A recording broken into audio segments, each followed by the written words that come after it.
Listen, I should be gone by now, but I couldn't resist, right? So I don't know whether you can see. These are, I'm not quite sure what they are. Are they socks? Are they shoes? Are they sneakers? Are they just painted toes? What are they? Barefoot running shoes. Barefoot running shoes. This is where I live. Oh, brilliant. How is everyone feeling? Enough drinks? Enough pints? Look, no crickets. Be loud. Come on, make some noise. Yell. Give me some noise! Okay, I'll accept it. We can get better as things improve. So, with that being said, just up, can we see? Got it. Great, fantastic. Story as old as time. Man's handshake, his word, his bond, that means everything. It means trust.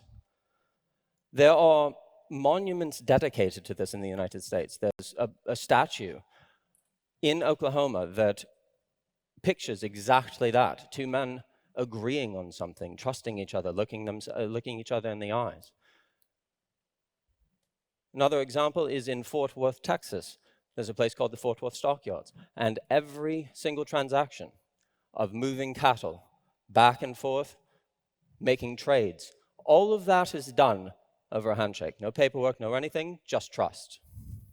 This is what we should be striving, dying to get in our hiring process. This should be the thing that we always want.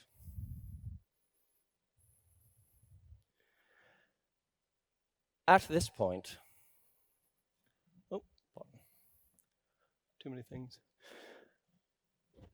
I think it's time to retire the no reply email. The one-way street needs to be dead and gone. That thing where someone gets to contact someone else, but there's no back and forth. There's this thing where it's dehumanizing, and everyone kind of goes, oh, well, maybe they can talk to me. It's almost kind of like being an assassin. They tell me where to go and what to do and what to feel, and I'm always on edge, and this and that and the other, and there's no respect. So with that, there's also no room for, improvement or feedback any which way. All of it needs to go. So with all of that, the actual process, job applications, that small detail. Let's break it down a little bit. We can talk with where it starts. We're sourcing people off the street. You don't know everyone on the planet. If you do, you should tell me, because I'd like to know how. But the big thing about the job description, make it human readable. Nothing that feels like an encyclopedia printout where you go, oh, look at all of these buzzwords and all of these things that I don't know what that is, and history of the company and the CEO's favorite color. Nobody cares about the CEO's favorite color. Concise. Make it, don't be afraid to be short. It's good to be short. It tells everyone, I respect this, I get what it is, and I know you need this information. So let's just get it across. With all of that, key requirements, key duties, it's just the thing that you need. It's this is what you'll do. You'll meet John. John's nice. He likes coffee. You can chat with him. With all of that, this one. How many of you have heard this query in one way, shape, or form? Why do you want to work here? Show of hands, a little yell, anything? Oh, I see a hand in the back. How does that make you feel? Wonderful? No one wants to work here because reasons. We want to work because we need money, we need jobs. That I've been trying to kick this food habit, but as it turns out, I'm kind of an addict, addicted to food. That whole breathing thing gets in the way as well. But with all of that being said, going back to the too many people, it's not too many people, but there are loads of people in this planet. Everyone have their own story. Everyone's wonderful. Just like that, those people comprise companies. And there are too many companies to get to know this and that and everything else. So if someone is a job seeker, they're not going to just sit there and go like, well, this is my favorite company. Occasionally that happens, but that's a rarity. The big thing about it is, it's like, okay, think of it as an exchange, going back to the handshake. They have talent. You have a need. It's a simple exchange. It goes on and does exactly what it's supposed to do. So, again, we need to eat, we need to work. With all of that being said, there are ways that this can go badly, and there are ways to control it. When you say, oh, well, we work in HR, we could get thousands of applications and this and everything else, and it's overwhelming, we don't know what to do with it. What you're describing is the classic example of, or the classic problem of signal to noise ratio. Everyone wants all the signal and none of the noise, so how do you do that? Well, there is this dedication in the market, and it has existed for a while, where everyone wants to leave up a job posting for 6 months. Like, oh, yeah, that banana peel that I can't throw out. Oh, what if I need it again? Close the posting. Set a normal human limit of like, okay, we're going to intake 200 individuals. We can take in 200. And if we don't find what we want, guess what? We have this ability to repost it. We can do that. We're allowed to do that. If you need more, you can. Other things that you can do to figure out who really cares about you and yours and everything else. We would love for you to apply at company.com. And make sure in your CV you include the phrase teal puppy, because dogs are the best. And here you go. So now you have something that is still human, it's wonderful, but you have the ability to sort of automate the process. So now you've made everyone in HR happy. They're not just going, well, Meade said we should take in thousands of emails. I didn't say that. So you have the ability to filter anything. Anyone who tries to run it through just blind automation, they're gone. It doesn't matter. If they can't care about it, you shouldn't care about it either. And everyone's happy and everything is clean. So it's sort of like, a proper captcha, because captchas are terrible and this actually works. So with that, if you don't do that, it ends up turning into this. And as much as I adore a good old match of Rock'em Sock'em Robots, as I'm sure you all do as well, programmers have figured out that everything is going through an ATS. And as it turns out, some of you lot, fellow programmers, don't like being told no. I don't like being told no. So if we're going to play this game, I'll outplay you at this game. So let's throw an AI at it. Oh, that's not fair. Why not? If the house that's bringing in talent is not playing by the rules, well, then the rules need to either be rewritten or broken. And I don't really care which.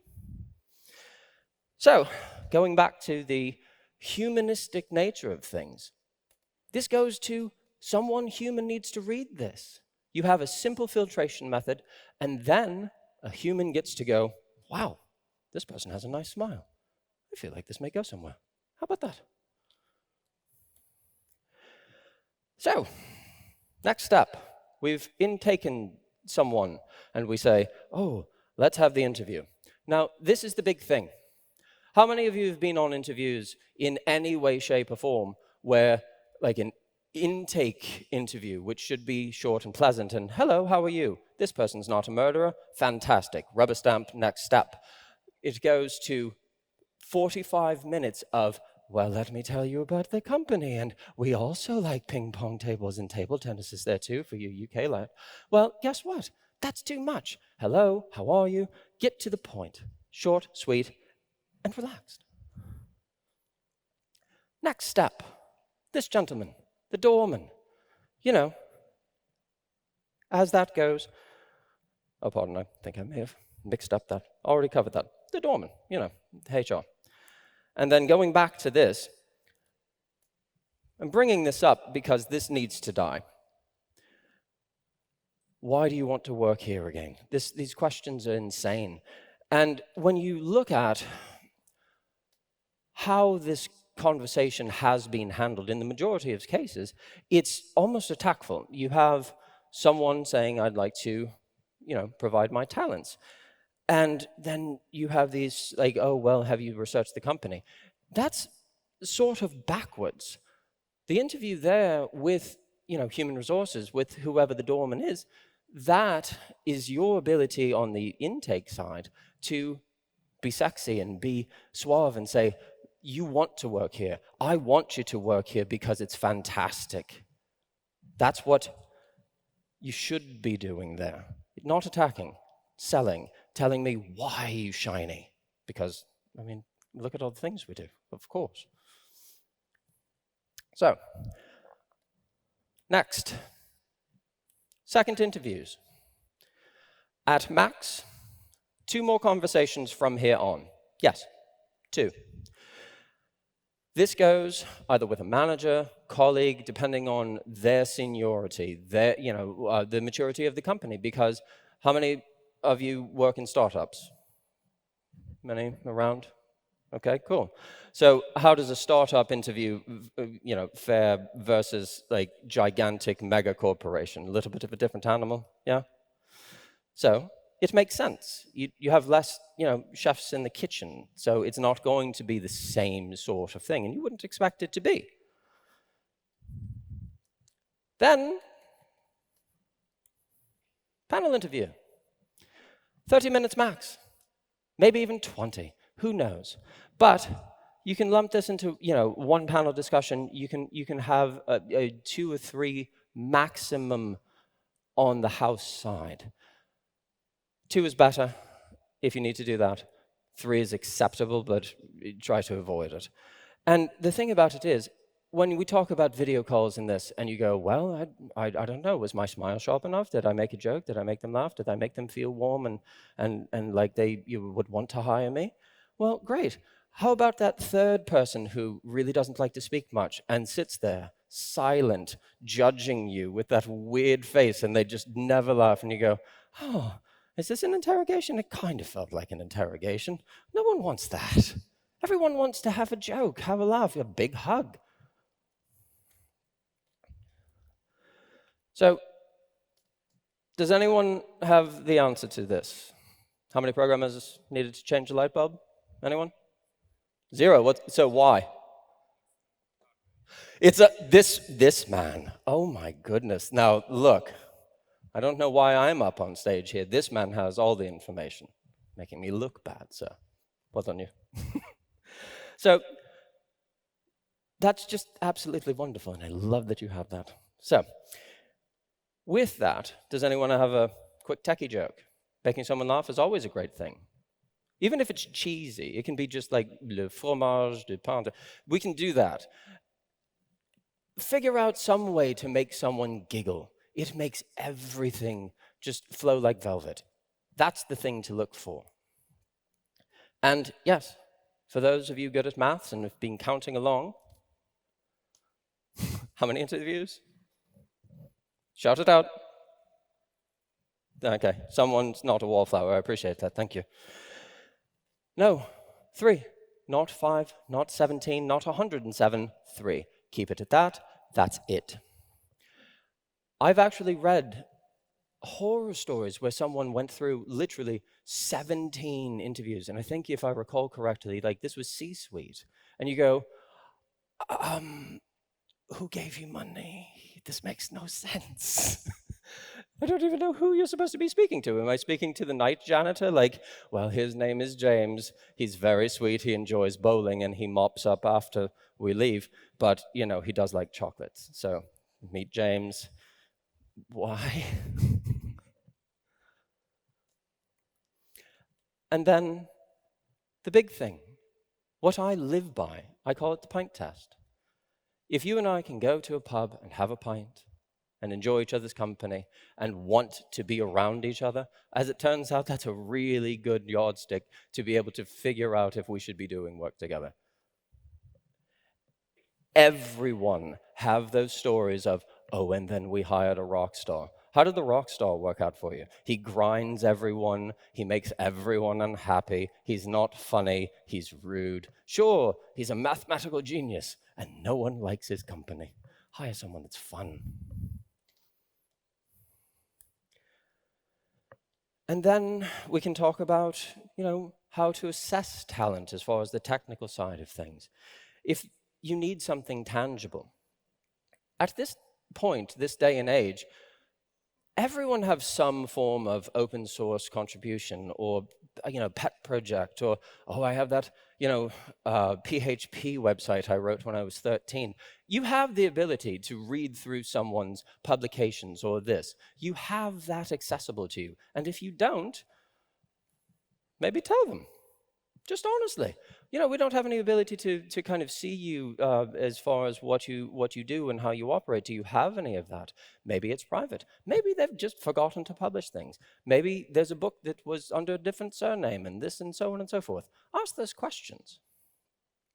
But the big thing here is that there's sort of a big company understanding, as it is, that tech challenges are good. Everyone agree tech challenge is good? Yes, no, yes? I would say maybe.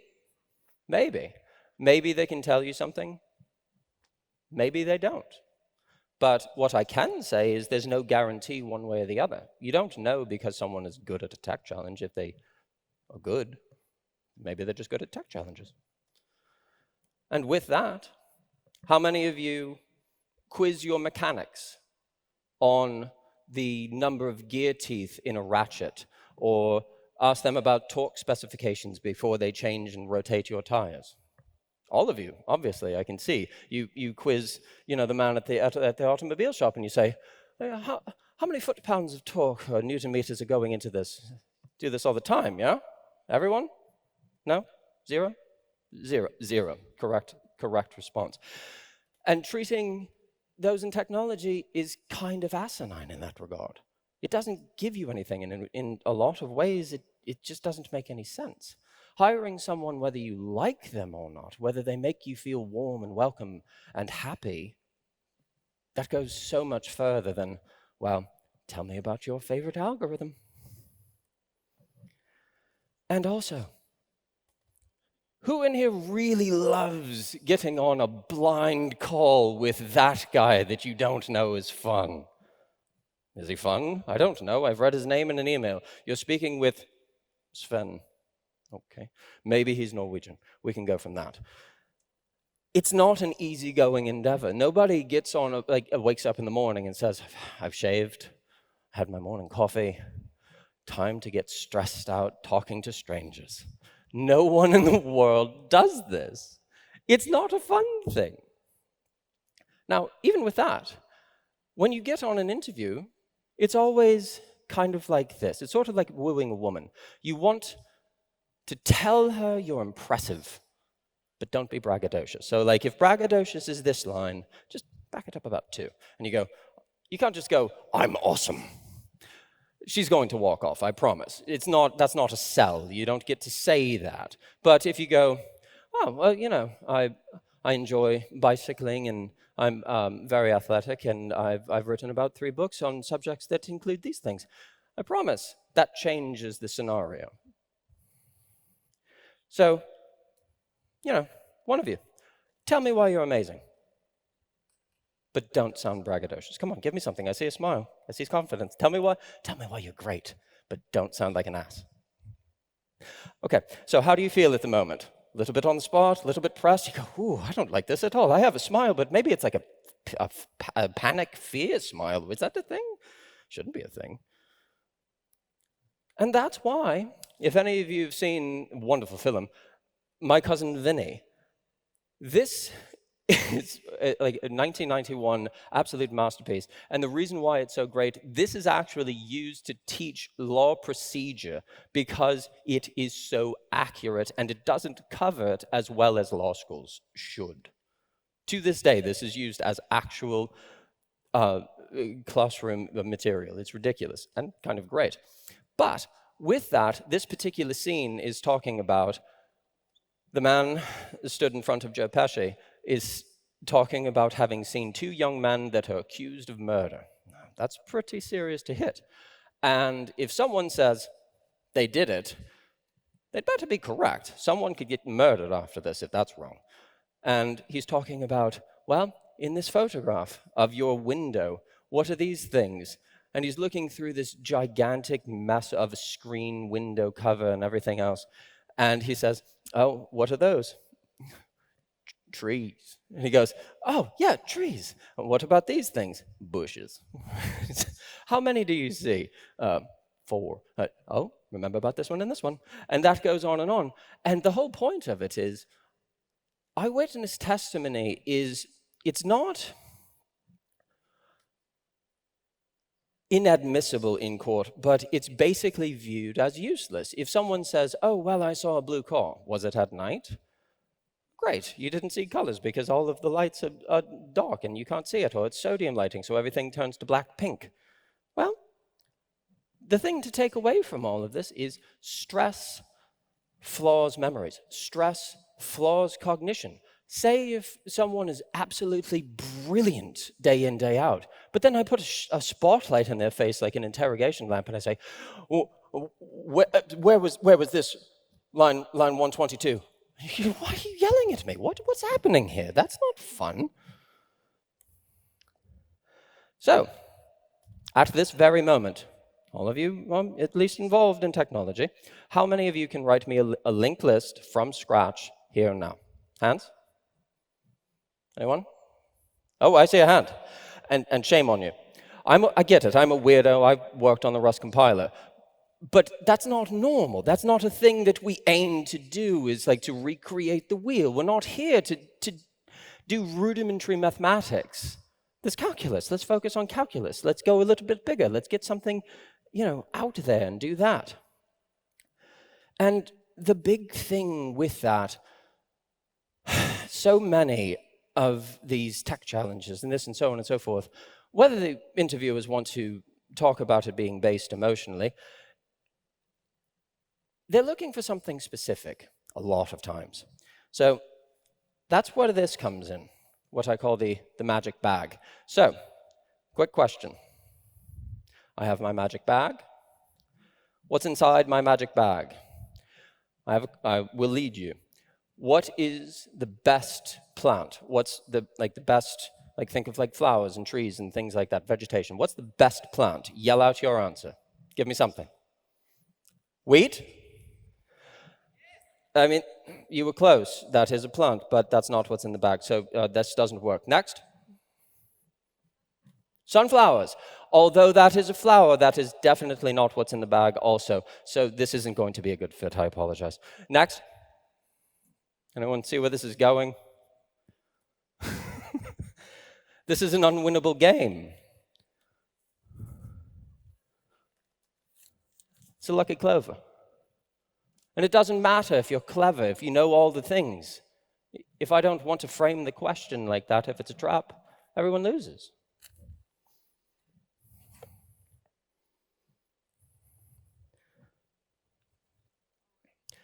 Now, if this will play, do we have sound? You gotta check out a supernova. That's when you have a violent explosion that jacks up a star's luminosity up to about 10 to the 43rd power joules. And when that happens, I suggest you cop some shade. And I know what some of you are thinking right now. Mr. Krim, will this help me get a job when I graduate? No, but they made me watch this film as a freshman, so now you must watch it. We call this hazing. I did this hell, I went through this order, now I'm going to shove you through it too.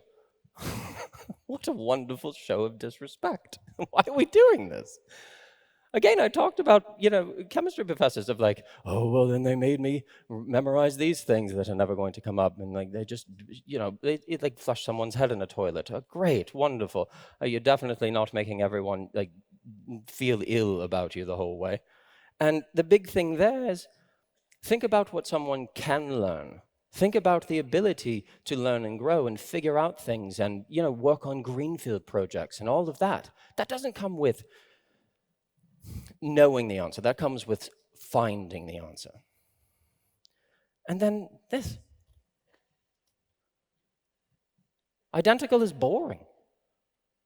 Nobody wants to try and shove themselves into a mold, and if someone wants you to be shoved into a mold, well, then shame on them.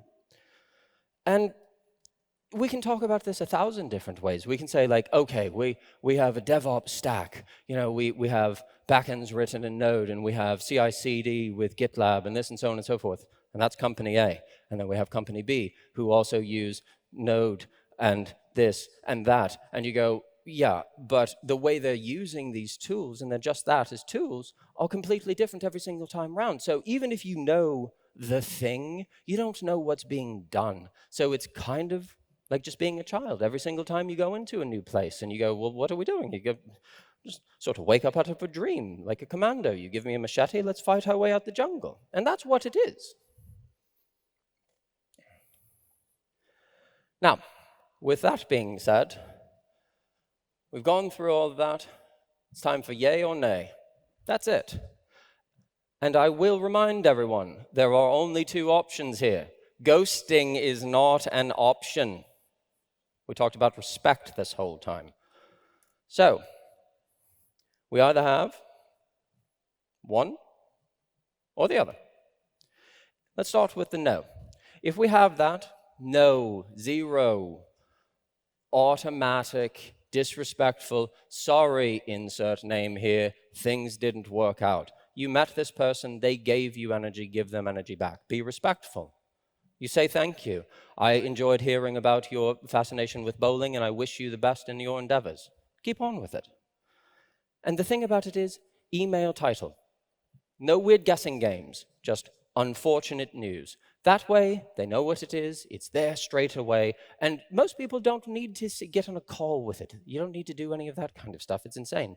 And, be upfront, provide feedback. That way, no one needs to ask for it.